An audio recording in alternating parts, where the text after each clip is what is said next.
Hello everyone, ये preposition का lecture 6 है। इसमें सबसे पहला हम पॉइंट पढ़ेंगे बिटवीन और अमंग के बीच में क्या डिफरेंस है। तो आपको पता है, सबको पता है, बिटवीन हम यूज करते हैं दो के लिए और अमंग यूज करते हैं मोर देन 3। जैसे Radha and Priya distributed the money, यहाँ पे राधा और प्रिया है तो क्या आएगा, यहाँ पे बिटवीन आएगा। Radha and Priya distributed the money between them. Next, all the students have discussed them. All the students have discussed, देखिए यहाँ पे all the students have discussed, तो यहाँ पे क्या आएगा, यहाँ पे आएगा अमंग, कि उन ऑल द स्टूडेंट्स की बात की गई है। तो यहाँ पे आप सेकंड चॉइस में क्या लिखोगे, अमंग। Okay, got it.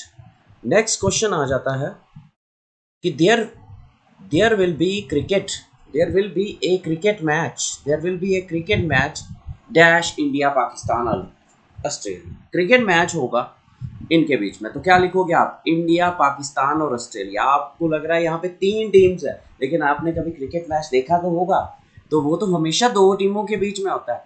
तो ये बोल रहा है इंडिया पाकिस्तान ऑस्ट्रेलिया के बीच में से किसी 2 टीमों के बीच में, तो क्या लिखोगे यहाँ पे, बिटवीन।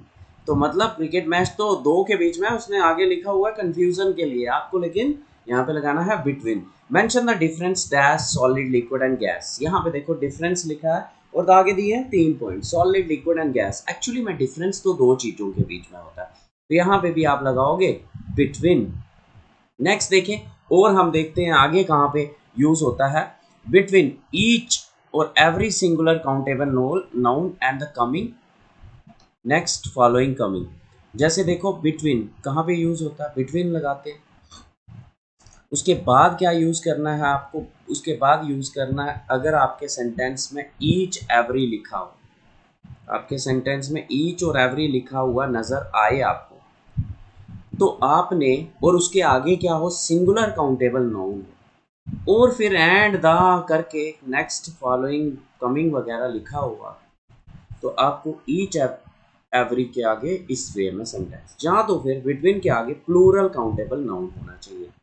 जैसे क्वेश्चन आ जाता है ये, Shikha spoke between each line, each आया ना, यहाँ पे वर्ड क्या आ गया, ईच आ गया, तो ईच के आगे क्या लिखा है, लाइन लिखा है, सिंगुलर ना काउंटेबल नाउन लिखा है, तो आगे क्या होना चाहिए, एंड द नेक्स्ट होना चाहिए, एंड द नेक्स्ट ऐसे होना चाहिए, Shikha spoke between each line and the next, and the next one during the lecture, and the next one during the lecture, ऐसे हो, ये ठीक है।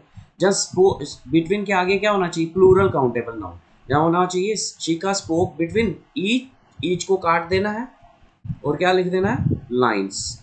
तो इसको करेक्ट करके कैसे, ईच के आगे जहाँ तो सिंगुलर काउंटेबल नाउन होता है और फिर कुछ नेक्स्ट फॉलोइंग कमिंग इस टाइप का कोई वर्ड, जैसे शिखा स्पोक बिटवीन द लाइंस, इसने क्या किया यहाँ पे, ईच की जगह ईच को काट दिया और लाइंस लिखा ड्यूरिंग द लेक्चर। और आप ऐसे भी दे सकते हो सेंटेंस को, कैसे, ऐसे कर सकते हो, शिखा स्पोक बिटवीन ईच लाइन को रहने दो and the next one during the lecture. अब जैसे ये है, Radhika draws a beautiful flower between each paragraph, every paragraph, तो यहाँ पे बिटवीन के आगे एवरी लगा, तो आपने क्या करना होता है, एवरी के आगे क्या करोगे,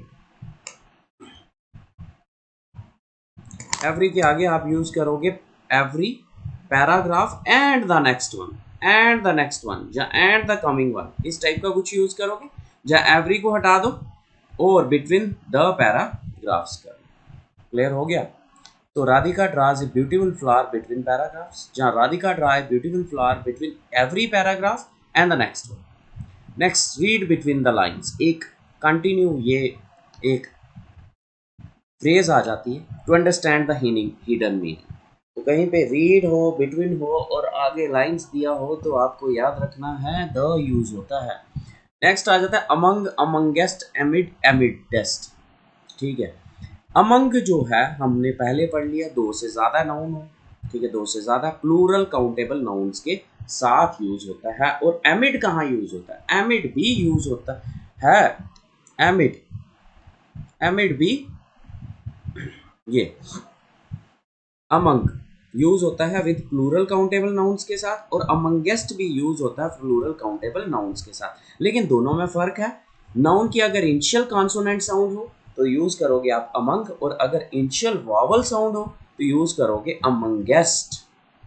अमंग क्या प्लूरल के लिए अमंग और अमंगेस्ट दोनों यूज होते हैं, किसके लिए? प्लूरल के लिए। लेकिन अगर कॉन्सोनेंट साउंड हो तो जो आगे नाउन आएगा उसकी इनिशियल कॉन्सोनेंट साउंड हो तो यूज करते हो अमंग, अगर वॉवल हो तो यूज करते हैं अमंगेस्ट। क्लियर हो गया? और एमिड एमिडेस्ट कब यूज करते हैं? एमिड यूज करते हैं इन द मिडल ऑफ, जब मीनिंग हो इन द मिडल ऑफ, और यूज होता है ये सिंगुलर नाउन के साथ और बिल्कुल अमंग की तरह इनिशियल कॉन्सोनेंट साउंड, और एमिडेस्ट मिडल के लिए सिंगुलर नाउन और इनिशियल कॉन्सोनेंट साउंड हो, initial vowel sound, vowel amidst vowel sound के लिए। जैसे देखा Raja presented the facts, facts. अब ये है बिटवीन अमिड तो है नहीं, बिटवीन द प्लेस तो है नहीं, इन द मिडल ऑफ तो है नहीं, अमंग या अमंगेस्ट में से कुछ आएगा। आगे क्या आ रहा है? आगे कैसी साउंड आ रही है? देन कॉन्सोनेंट साउंड आ रही है, तो कॉन्सोनेंट के लिए हम क्या यूज करते हैं? Among. Raja presented the facts among them mister Sharma raised A question, 8 members of the club, 8 members तो अमंग या अमंगेस्ट आएगा, तो क्या लिखोगे? 8 वावल साउंड आ रही है तो लिखोगे amongst. There is no flow integrity of his character, integrity of his character, तो क्या आएगा? देयर इज नो फ्लो, आपने लिखना है in the middle of, in the middle of integrity of his character, तो क्या लिखोगे? देयर इज नो फ्लो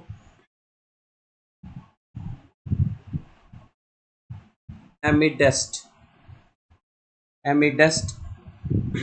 तो नेक्स्ट कौन सा आ जाएगा? She distributed the money all of them, तो क्या आ जाएगा? Amongst all of them आ जाएगा। नेक्स्ट अब हम करेंगे कुछ important prepositions. Made from, made के साथ, मेड के साथ यूज होता है फ्रॉम अगर कॉन्स्टिट्यूएंट्स जिससे वो बना है वो डिफरेंट हो, और मेड ऑफ यूज होता है जब कॉन्स्टिट्यूएंट्स क्या हो? सेम हो। जैसे चीज इज मेड, चीज जो है मेड, चीज इज मेड फ्रॉम, तो देखो यहाँ पे चीज में अलग प्रोटीन्स होते हैं और मिल्क में अलग प्रोटीन्स होते हैं, ठीक है। कॉन्स्टिट्यूएंट्स क्या हुए? डिफरेंट हुए, तो यहाँ पे लिखेंगे मेड फ्रॉम। चीज में जो प्रोटीन होते हैं वो फाइब्रस प्रोटीन्स होते हैं, अलग हुए ना। और मिल्क में जो प्रोटीन्स होते हैं वो कौन से होते हैं? सफेरॉइडल प्रोटीन्स, तो अलग होगी, तो अलग हो गए, तो आपने क्या लिख दिया? Made from. बनता तो मिल्क से ही है लेकिन कॉन्स्टिट्यूएंट्स अलग हो जाते हैं। नेक्स्ट आ जाता है table, the table, the table is made, made. अब टेबल किसका है? वो भी लकड़ी का बना होता है सेम, और वुड भी लकड़ी की होती है, तो made of, the table is made of. अब नेक्स्ट आ जाता है डिफर फ्रॉम और differ with. Differ from simple है डिफरेंस बिटवीन, और डिफर विद हो गया डिफरेंस इन ओपिनियन। ओपिनियन जैसे मेरा और आपका ओपिनियन डिफरेंस हो सकता है, तो मैं कह सकता हूँ आई डिफर विद यू, ठीक है। एम्फीबियंस डिफर बिटवीन है फ्रॉम रेप्टाइल्स, और आई differ dash the authority on this point, I differ with the authority on this point. तो ये था डिफर विद। डिफर विद कब यूज होता है? डिफर फ्रॉम कब यूज होता है? जब डिफरेंस बिटवीन की बात होती है। और जब डिफर विद कब यूज होता है? जब ओपिनियन में क्या होता है? डिफरेंस होता है।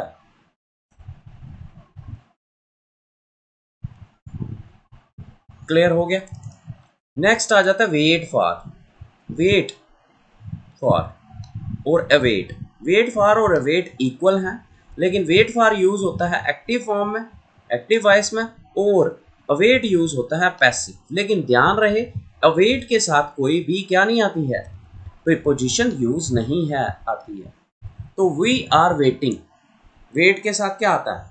For, we are waiting for the result, the result is being awaited, awaited के साथ कोई भी प्रिपोजिशन नहीं आती है तो आएगा no preposition. Next part from होता है पर्सन से पार्ट हो जाना, और पार्ट विद होता है किसी चीज से। I cannot part dash my parents, तो पार्ट क्या आएगा, from my parents. The miserly merchant could part, ये किसी कंट्रीज की बात, थिंग की बात हो रही। पार्ट विद, मर्चेंट अपनी कंट्री नहीं छोड़ सकता, तो पार्ट विद आएगा। तो ये था हमारा टॉपिक आज का। इसमें हमने पढ़ा पार्ट विद जो होता है वो थिंग के साथ यूज़ होता है, पार्ट फ्रॉम पर्सन के साथ यूज़ होता है। फिर हमने वेट फॉर पढ़ा और अवेट पढ़ा, वेट के साथ कोई भी differ from, difference between, opinion में डिफर विद यूज़ होता है। मेड फ्रॉम और मेड ऑफ के बीच में मेड फ्रॉम होता है जब कॉन्स्टिट्यूएंट्स डिफरेंट हो, मेड ऑफ जब कॉन्स्टिट्यूएंट सेम हो। फिर हमने पढ़ा अमंग और अमंगेस्ट के बीच में अमंग यूज़ होता है प्लूरल काउंटेबल नाउन्स के साथ, दोनों ही यूज़ होते हैं अमंग और अमंगेस्ट। और एमिड और एमिडेस्ट सिंगुलर नाउन्स के साथ यूज होते हैं। और नाउन की इनिशियल कॉन्सोनेंट साउंड हो तो अमंग, और वॉवल साउंड हो तो एमिड, सिंगुलर के साथ एमिड एमिस्ट, इनिशियल कॉन्सोनेंट साउंड हो तो एमिडेस्ट। ठीक है, क्लियर हो गया। Thanks a lot. ठीक है, ज़्यादा से ज़्यादा शेयर और सब्सक्राइब करना ना भूलें। Thank you.